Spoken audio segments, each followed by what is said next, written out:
Hey guys, and welcome back to my channel. I'm Dr. Antonia. As usual, you can call me Dr. A.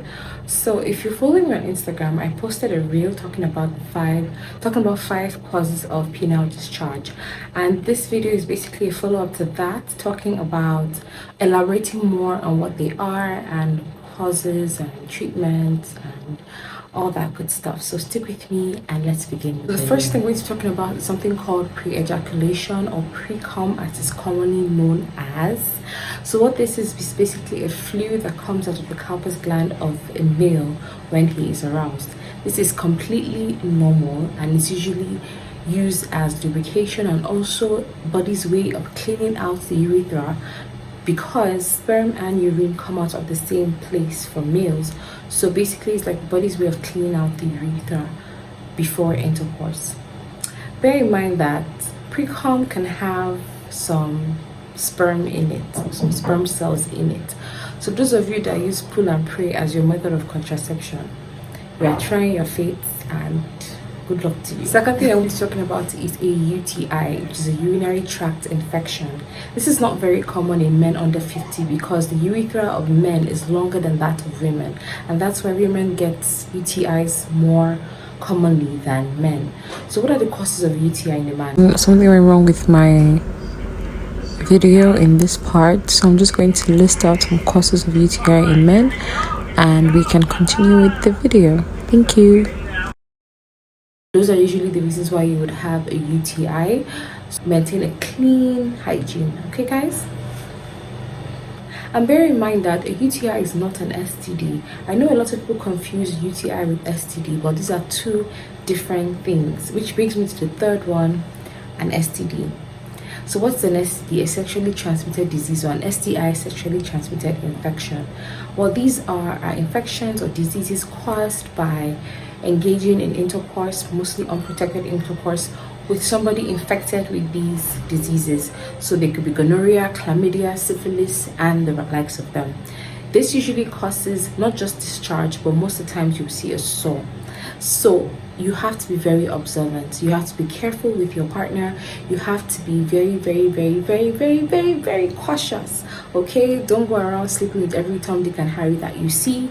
Ensure that you use a form of protection like a condom if you are engaging in intercourse with somebody that you do not know, which I do not advise and I do not support anyway.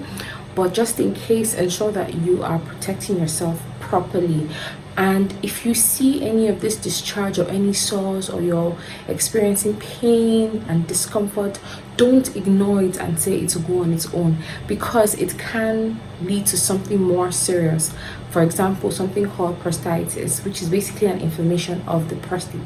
Now, a fourth thing that can lead to discharge would be prostatitis, and what this is an inflammation of the prostate due to an infection. If an STD or UTI is left untreated, it can travel up the reproductive tract and cause inflammation and infection to the prostate, which will in turn lead to you having discharge. It can also affect your urination. So if there's swelling in the prostate, this will have an effect on how you urinate. So there'll be dribbling, there'll be unease to start your urination, and so on and so forth. There'll be pain sometimes in your lower abdomen. So if you're seeing any of these signs, please don't ignore them, okay? Because a very big complication can now be infertility. So it's good to curb them when they start, then wait for them to become something serious. All right. Another thing that can cause penile discharge would be something called Balanitis. All right.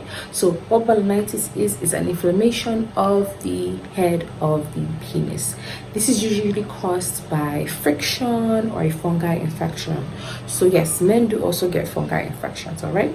So friction or a fungi infection. So this causes irritation in the head of the penis and can cause discharge.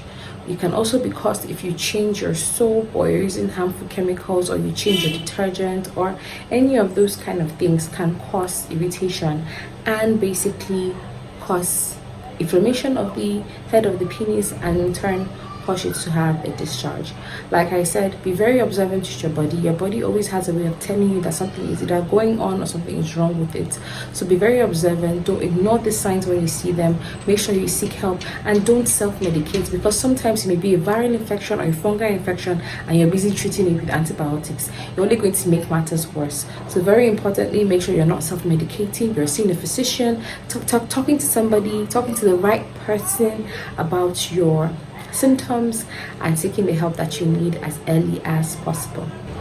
So that's all for today, guys. Make sure you like, share, and subscribe. You can contact me via Instagram or email, and I'll be sure to respond to you. In the meantime, enjoy your week and stay blessed.